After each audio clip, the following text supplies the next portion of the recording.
Jonás, capítulo 2, versículo 9. Jonás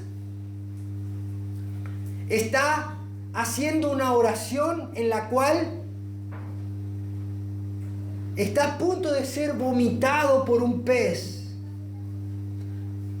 porque había sido tragado a causa de su rebeldía. La otra vez me dijo un hermano: che, ¿no sabes la vida de esta persona? Mirá que le está pasando mal y no se quiere convertir. Y bueno, tal vez Dios necesita un pez más grande, estábamos diciendo. Pero Dios tiene sus peces y sus maneras. Volvamos a Dios. Jonás está orando y recapacita. ¿Y por qué? Porque él no quería ir a predicar a Nínive. ¿Por qué no quería ir a predicar a Nínive? Lo declara en el versículo aquí, 2:9, dice: mas yo con voz de alabanza te ofreceré sacrificios, pagaré lo que prometí. Punto. Y dice Jonás: la salvación es de Jehová. Había querido captar Jonás, quería tener la atribución de prohibir o de no ir a predicar a Nínive. Pero el pez y las algas enredadas en la cabeza y haber pasado 3 días adentro del pez le hicieron recapacitar y decir: no, la salvación no es mía, es de Dios. La salvación es de Jehová. Toda la salvación es de Dios. Como hemos estado hablando temáticamente de los puntos de las doctrinas de gracia, nos hemos dado cuenta de que el hombre principalmente está muerto y no puede buscar a Dios. Está imposibilitado totalmente de buscar a Dios. Entonces, esas enseñanzas que vienen a decirnos que el hombre busca a Dios, no hay posibilidad. El hombre no busca a Dios. Entonces tiene que haber una intervención divina, y es Dios que busca al hombre, pero lo hace desde antes de la fundación del mundo, eligiendo incondicionalmente. ¿Qué significa? Dios elige desde antes de la fundación del mundo, sin que nosotros hayamos hecho el bien o el mal. De hecho, vamos a hacer el mal. Pero Dios elige. Y dice la carta de Pedro, como veíamos en este tiempo, dice que nos elegidos para obedecer y ser rociados por la sangre. Entonces, a menos que Cristo no nos haya elegido, nunca hubiéramos ido a buscar a Dios. Y hablábamos del libre albedrío, ¿no? Que es ficción. ¿Cómo? El libre albedrío. Pero yo puedo decidir entre una galletita de chocolate y una de vainilla. Puedo decidir elegir entre ser ingeniero o barrendero. Sí. Podemos elegir entre una cosa y otra. De hecho, Dios nos hizo con voluntad para elegir. Pero de todas esas cosas nosotros elegimos según nuestra naturaleza. Y el hombre, su naturaleza, dice, el hombre natural no busca a Dios y no puede buscar a Dios y no entiende lo espiritual. En conclusión, el hombre puede buscar todo lo que quiera, pero no va a buscar a Dios, a menos que Dios lo haya elegido. Ay, pastor, me hace sentir tan insignificante. Gloria a Dios. Porque quita la gloria del hombre y da la gloria a Dios. Es muy importante que entendamos estas doctrinas, porque a lo largo de la historia, la iglesia ha reconocido estas enseñanzas como pilares de la obra de redención, como la base. También ha sido los pilares sobre los cuales los reformadores sentaron las bases para alejarse del oscurantismo que propuso el romanismo. Fíjense que estoy diciendo romanismo y no estoy diciendo iglesia católica romana, porque no es iglesia. Entonces, al estudiar esta doctrina nos damos cuenta que sobre esta enseñanza se fundaron las 5 solas. Las 5 solas son la base de la declaración de fe de los reformadores. ¿Y cuáles son las 5 solas? Las 5 solas enseñan que la salvación del hombre es por gracia, porque el hombre no busca a Dios y es un acto de gracia al pecador. Y eso es sola gracia.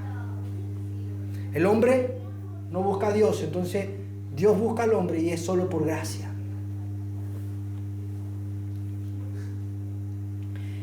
Dice también que esta obra viene a través de que el hombre escuche la palabra de Dios, porque la fe viene por el oír.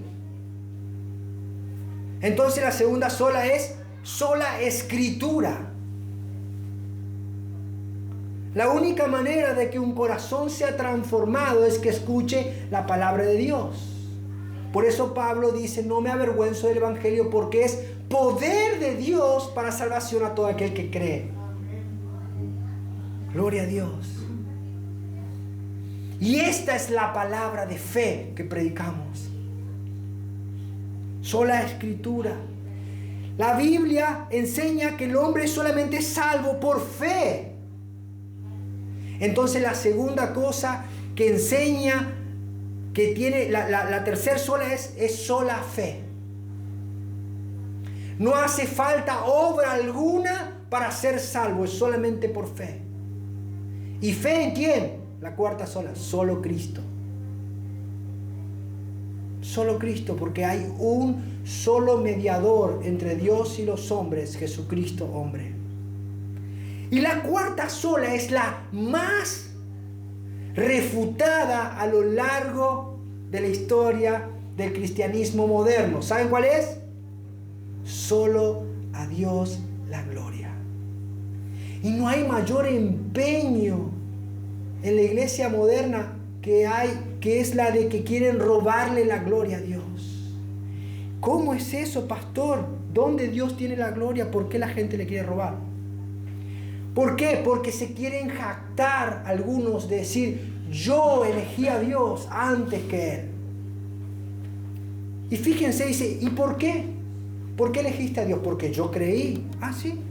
La Biblia dice que nosotros somos salvos por gracia, y esto por medio de la fe. Y esto es don de Dios. ¿Saben para qué? Para que nadie se jacte en su presencia. Y el miércoles mientras predicaba, tuve un ejemplo que yo supuse que iba a ser, pero di un ejemplo que la gente a veces se enorgullece y se sube, se monta a su orgullo. Entonces hablamos, decía: amigo, bájate del pony.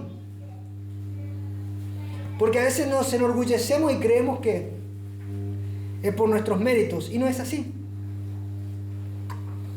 Concluimos. Estuvimos viendo: el hombre está totalmente depravado, Dios elige a algunos para salvación. Y el tercer punto que vamos a dar hoy es expiación limitada. ¿Qué es la expiación? Debemos entender qué fue lo que Cristo hizo al venir a la tierra, dejando su trono de gloria para vivir en completa obediencia a Dios a lo largo de toda su vida y entregarse sin manchas a una muerte horrible en la cruz y derramar toda su sangre para salvar a pecadores.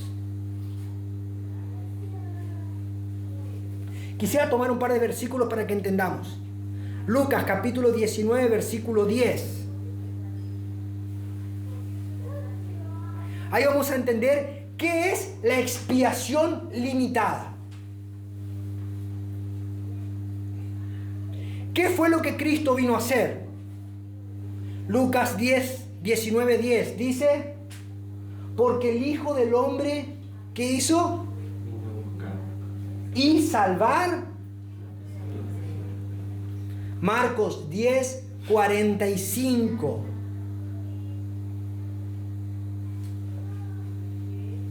El Hijo del Hombre no vino para ser servido, sino para servir y para dar su vida en rescate de ¿cuántos?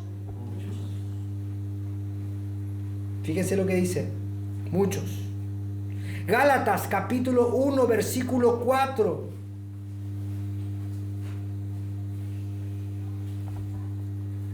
El cual se dio a sí mismo por nuestros pecados para librarnos del presente siglo malo, conforme a la voluntad de nuestro Dios y Padre.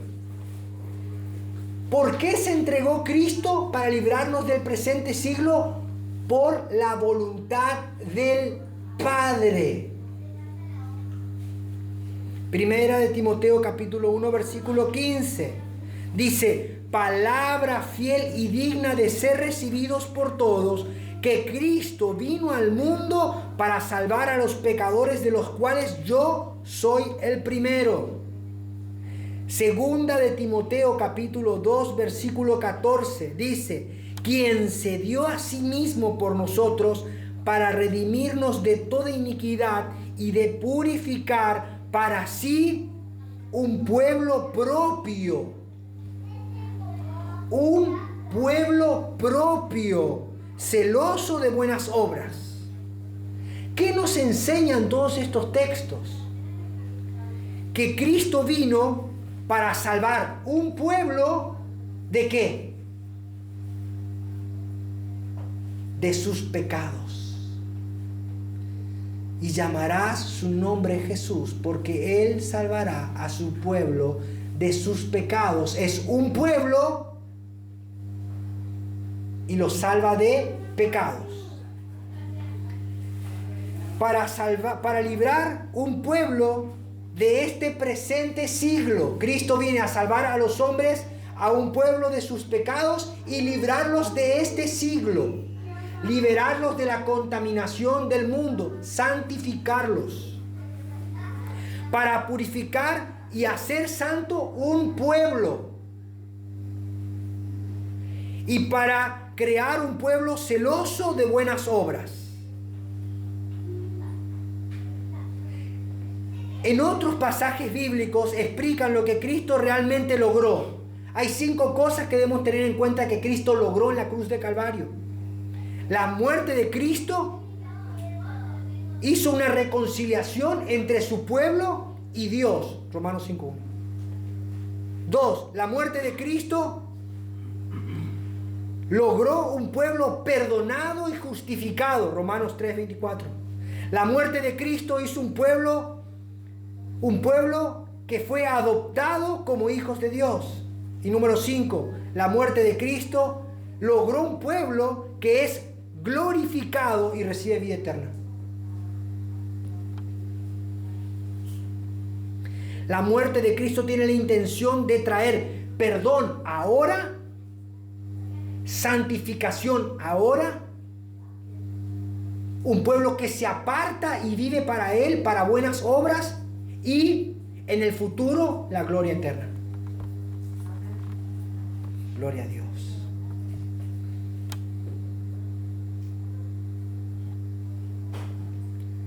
Si la muerte de Cristo, y acá viene la pregunta, ¿no? Si la muerte de Cristo fue enviada por el Padre para que los pecadores crean y sean perdonados y sean apartados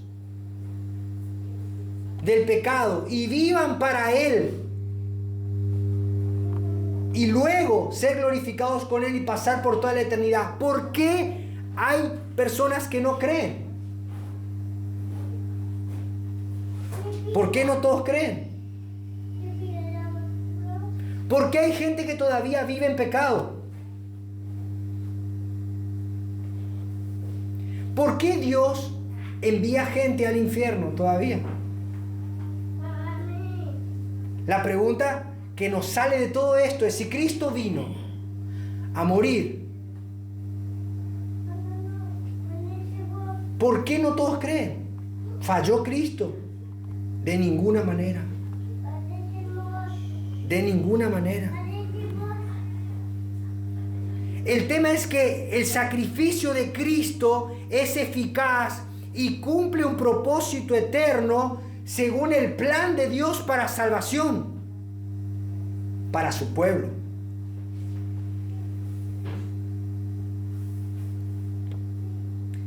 ¿Y cómo es que Cristo logró esa salvación? Cristo viene como sumo sacerdote. El sacerdote recibía al pueblo pecador y derramaba sangre como expiación por la culpa del pecado y lo ofrecía delante de Dios, intercedía a favor del pecador.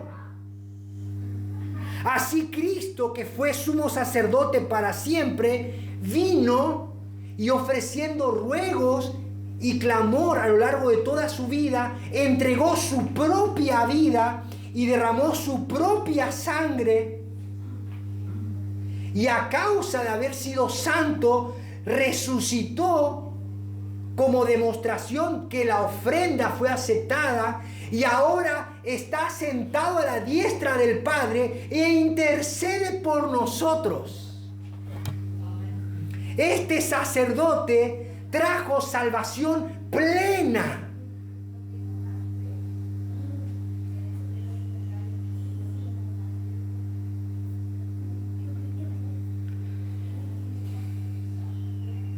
Ahora fíjense cómo es que Cristo fue sacerdote. Juan capítulo 17, versículo 9. Pensemos esto. Cristo está orando e intercediendo por los que va a morir. Y fíjense cómo ora.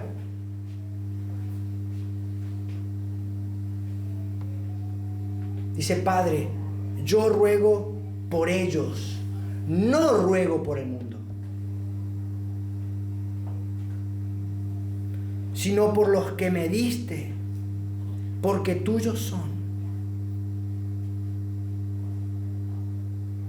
Cristo también dice: nadie puede venir a mí si mi Padre no le trajere. Está íntimamente relacionada la salvación, la obra expiatoria, con la obra de intercesión de Cristo. Porque dice: Padre, yo te doy gracias porque siempre me oyes. Si Cristo hubiera orado por todo el mundo hubiera sido salvo. Pero Cristo no ora por todo el mundo. Cristo ora por los que el Padre le dio.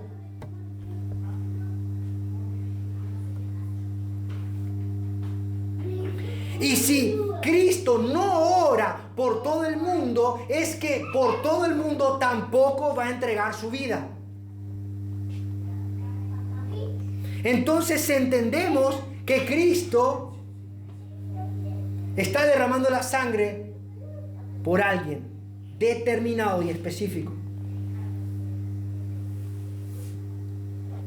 Mateo capítulo 26, versículo 28, ahora lo vemos más claro. Cristo está hablando del nuevo pacto, de la obra redentora de Cristo. Fíjense lo que dice: porque esto es mi sangre, entregando la copa la última noche, del nuevo pacto, que dice que por todos es derramada. Dice: por muchos es derramada para quitar, remisión, quitar el pecado. Cristo no dice que su sangre es derramada por todos, sino por muchos. Lo que está diciendo es que la obra de Cristo es 100% eficaz para aquellos por los cuales Él oró y por los cuales Él derramó su sangre. Ahora, ¿cómo se aplica eso en mi vida? ¿Cómo yo lo aplico? ¿Cómo debemos interpretar estos textos? Debemos hacernos 3 preguntas. Pregunta número 1. ¿Cristo murió por todos los pecados de todos los hombres?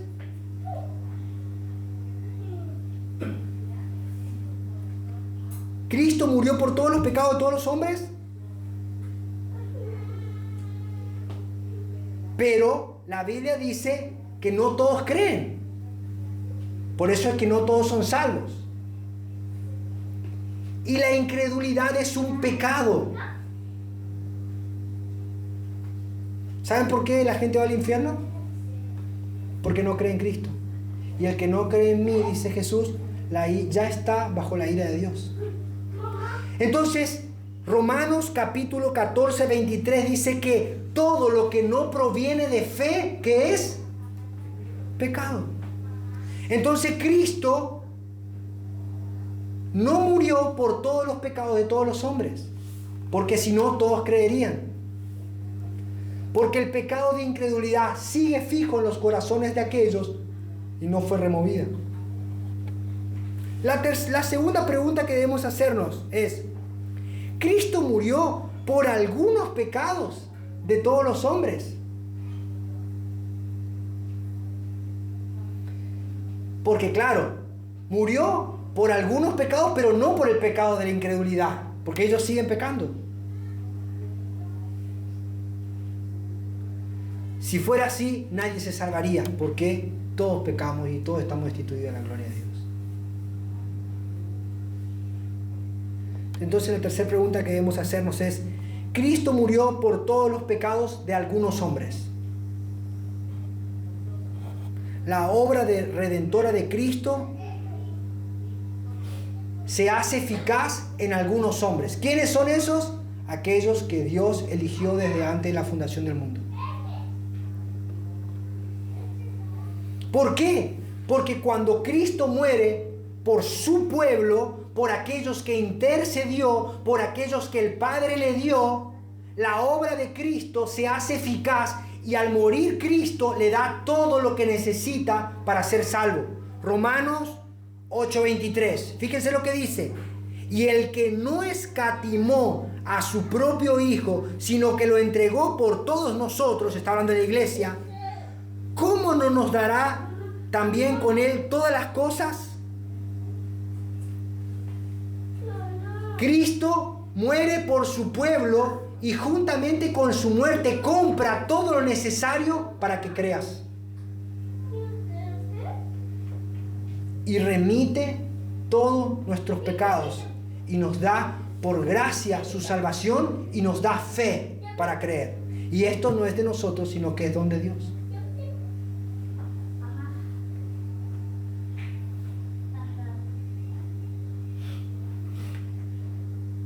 Lo que nosotros estamos viendo acá es que la salvación es ¿de quién? De Jehová. La obra es plenamente de Dios. Y nosotros creemos porque Él decidió salvarnos.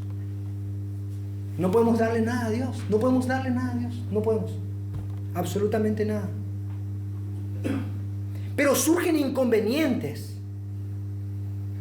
Porque pastor, la Biblia dice: de tal manera amó Dios al mundo que ha dado a su Hijo unigénito para que todo aquel que en Él crea no se pierda, mas tenga vida eterna. Vamos a Génesis capítulo 3, versículo 15.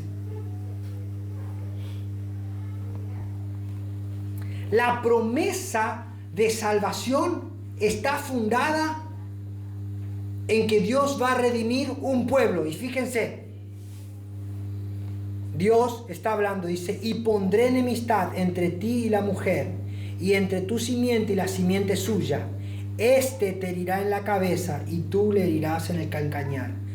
Va a haber dos pueblos: la simiente de la mujer, que es la iglesia por la cual Cristo viene a redimir a su pueblo, y la simiente de la serpiente. Obviamente Cristo le va a herir en la cabeza y no va a derramar su sangre por esa simiente. Desde el principio Dios está diciendo: voy a salvar un pueblo. Un pueblo que yo decidí amar de mi propia voluntad. Ya estamos bajándonos del pony bastante bajo, ¿no? Si Cristo iba a morir por la simiente de la mujer, esta simiente redimida iba a estar en guerra siempre con la simiente de la serpiente. Es un pueblo, siempre es un pueblo.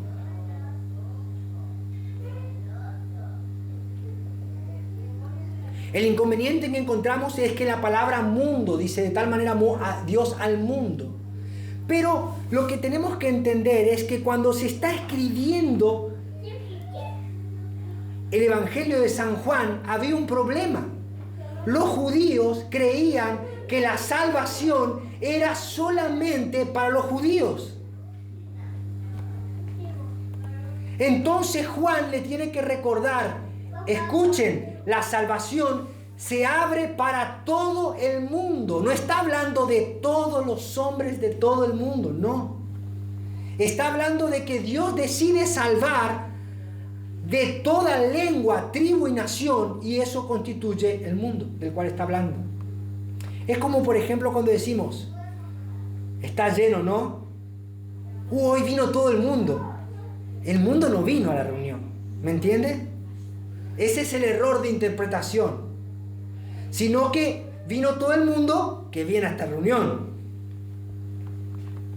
¿Me está entendiendo?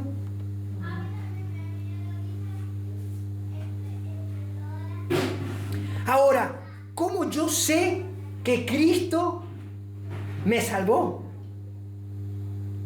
¿Cómo yo sé que Cristo murió por mí? Esa es la pregunta, ¿no? Vamos a ver Hebreos capítulo 9, versículo 12 al 14.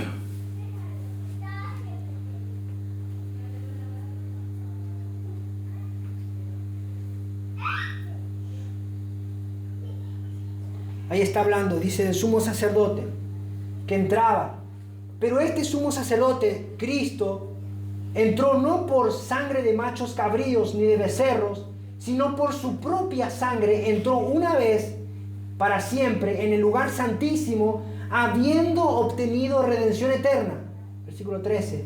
Porque si la sangre de los toros y de los machos cabríos y la ceniza de las becerras rociadas a los inmundos santifican para purificación de la carne, cuánto más la sangre de Cristo, el cual mediante el Espíritu Eterno se ofreció a sí mismo sin mancha a Dios, limpiará vuestras conciencias de obras muertas para que sirváis al Dios vivo. ¿Cómo yo sé que Cristo murió por mí? Porque yo tengo la convicción y estoy buscando que mi conciencia esté en paz con Dios. Que mis pecados sean perdonados y que yo pueda servirle haciendo buenas obras. La persona por la cual Cristo murió escucha el mensaje del Evangelio, viene compungido y pide perdón a Dios y busca a Dios y trata de obedecerle. Por eso usted está aquí tratando de agradarle y se esfuerza. El cristiano que ha sido redimido, Dios le quitó su pecado, le da fe, lo limpia, lo llama en Cristo y le pone el deseo del querer y hacer sus buenas obras para la gloria de su nombre. Amén. El cristiano desea estar en comunión con su iglesia, con el cuerpo, porque separado de Cristo nada podemos hacer. El cristiano deja todo y se congrega y busca la gloria de Dios. El creyente aspira a buscar a Dios y a glorificar a Dios. Sí, hay falsos creyentes, hay falsos creyentes. Porque uno puede congregarse, pero uno no es cristiano por lo que hace el domingo. Uno es cristiano por cómo vive el lunes a viernes. Porque aspira a tener una conciencia que agrade a Dios. Y dice San Juan, porque el que es nacido de Dios no practica el pecado.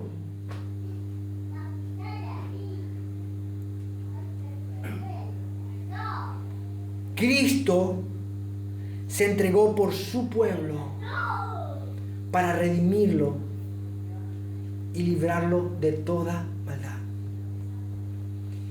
Y en medio de nuestro pecado, Cristo lo quitó y nos dio una nueva naturaleza y nos dio fe. Y Cristo se muestra y nosotros vamos a Él. Yo pienso siempre en el ejemplo de Saulo. Saulo, dice, respirando amenazas de muerte, iba con las cartas que habían sellado los sacerdotes, con cartas para poder perseguir y torturar y hacer que los cristianos blasfemen el nombre de Dios. Y en el camino Cristo se le aparece y le hace la invitación: ¿querés recibirme en tu corazón? Le dice así. No. ¿Querés pasar al frente que te oremos? No. Cayó a tierra. Y la voz y la luz que resplandecía más que el sol le dijo: Saulo, Saulo, ¿por qué me persigues? Y él desde el suelo gritó: ¿quién eres, Señor? Ya su corazón había sido cambiado. Humillado dijo: ¿quién eres, Señor? ¿Qué debo hacer? Automáticamente se puso a orar en el nombre de Jesús. Yo soy Jesús a quien tú persigues. No estaba persiguiendo a Jesús porque ya había muerto y resucitado, y no estaba. ¿A quién estaba persiguiendo? A la iglesia. Jesús, el cuerpo de Jesús es la iglesia. ¿Qué importancia le damos al cuerpo de Jesús? Conclusión. Cada vez que escuchemos el Evangelio de Jesucristo y de que Cristo murió,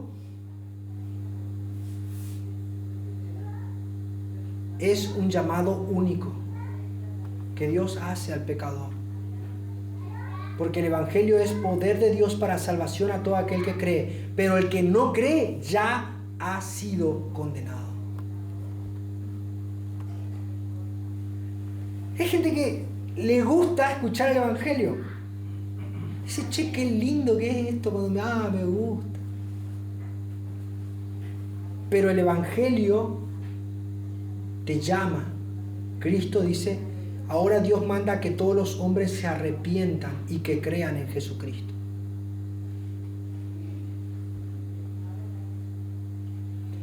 La pregunta que yo quiero hacerte es: ¿has escuchado la verdad?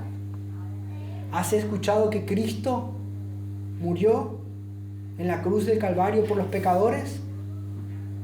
Él ahora llama, dice: el que esté cargado y trabajado, venga a mí y yo le haré descansar.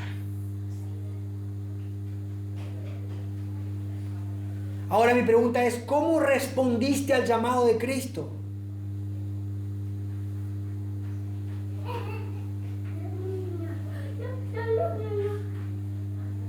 ¿Has creído que Cristo es el Señor? ¿Cuántos creen en este lugar que Cristo es el Señor? Amén.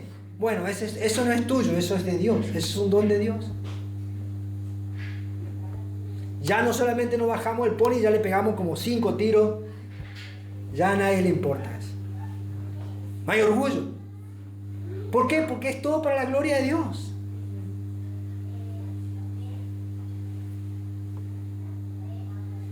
¿Y cómo debemos reaccionar? Debemos reaccionar yendo por todo el mundo a predicar el Evangelio.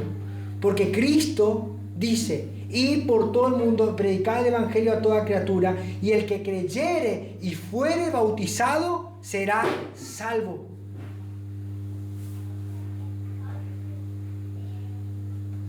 ¿Por qué tenemos que hacer eso?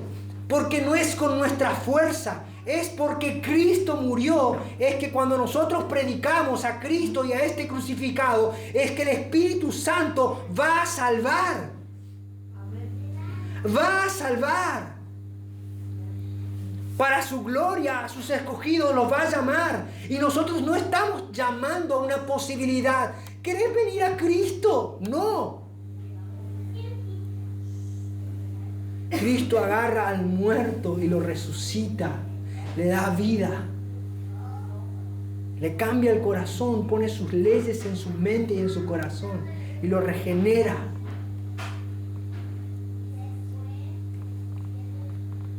Por eso entendemos que la expiación es particular. Cristo murió por aquellos por los que oró. Y después dice, y Señor, te pido por los que van a creer por la palabra de ellos. Cristo está garantizando que si has creído en Cristo, que si has buscado al Señor de señores, si te has arrepentido, si estás buscando de todo tu corazón agradarle, Él garantiza que cuando hables las personas van a creer porque Él intercedió. Y no es tu capacidad, sino es su obra. Y Él ya derramó su sangre por su pueblo.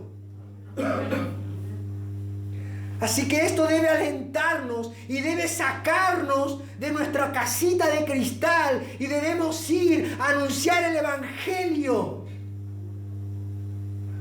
Por eso Pablo decía, todo lo sufro por amor a los escogidos. Y vaya que lo sufría. 5 veces azotado, apedreado, lanzado entre fieras, traicionado, días flotando en alta mar. ¿Cuánto necesitamos que ese amor arda en nuestros corazones? En estos días me tocó asistir a personas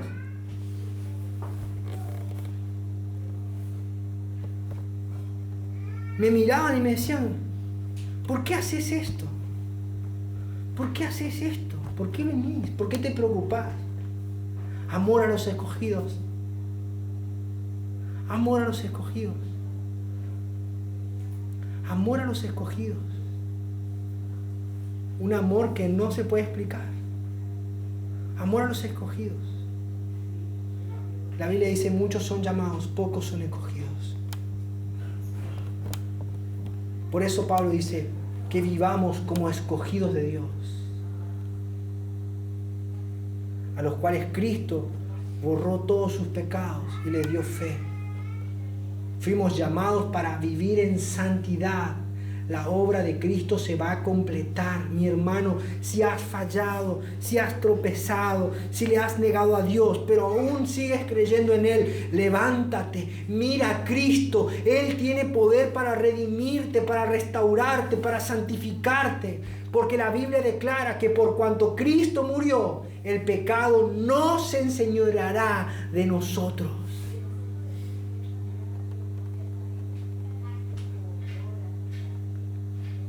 Solo a Dios la gloria, porque la salvación es de Jehová.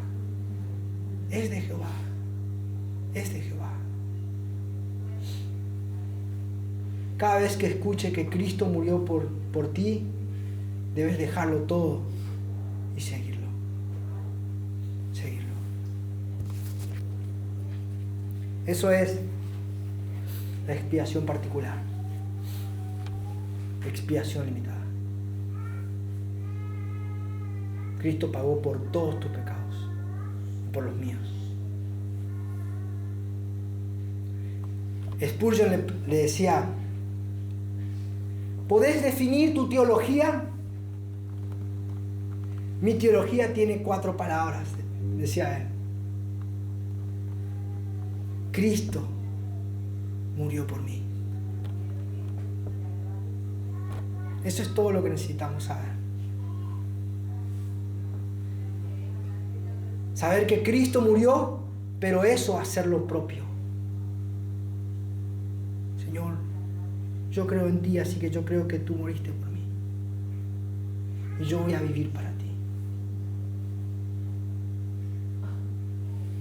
Dame un corazón nuevo. Quita el corazón de piedra. Te necesito. Póngase de pie, hermano. Vamos a orar.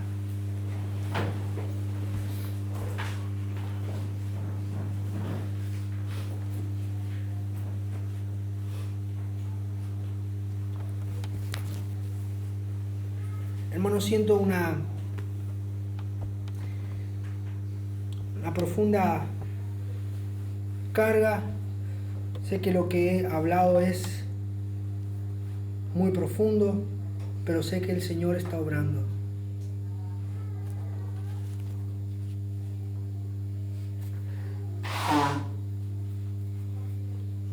Sé que hay personas aquí que tal vez digan: yo sé que el Señor me salvó, sé que el Señor me perdonó, pero ¿qué de mi familia? Sigamos orando, sigamos clamando, sigamos pidiendo. El Señor dice: cree en el Señor Jesucristo y serás salvo tú y tu casa. Sigamos creyendo, porque nuestra esperanza no debe estar en lo que nosotros tenemos que hacer. Nuestra esperanza debe estar en lo que Cristo hizo. Y oremos para que la incredulidad sea quitada. Y cada vez que nosotros podamos hablar con ellos, debemos decir que Cristo murió y que debemos creer en Él. Y que solamente hay salvación en Cristo Jesús. Oremos. Señor, te damos gracias. Gracias por derramar tu sangre en la cruz por nosotros, por tu iglesia. Señor, nos elegiste, y no por algo bueno que hayamos hecho, sino por tu obra maravillosa para manifestar tu gloria. Señor, entendemos claramente que tú nos estás llamando, pero debemos venir humillados, y eso es lo que ha hecho tu palabra hoy, nos humilló. Y nos damos cuenta que te necesitamos. Te pedimos que tu Espíritu Santo opere poderosamente en nuestras vidas. Aspiramos a una conciencia nueva, renovada, a un corazón transformado. Te pedimos que ponga tus leyes y tus decretos en nuestros corazones y tus mandamientos, para que podamos obedecerte y servirte siempre. Señor, hoy venimos temblando delante de ti y reconocemos que la salvación es de Jehová. De Jehová el Padre, de Jehová el Hijo y de Jehová el Espíritu Santo.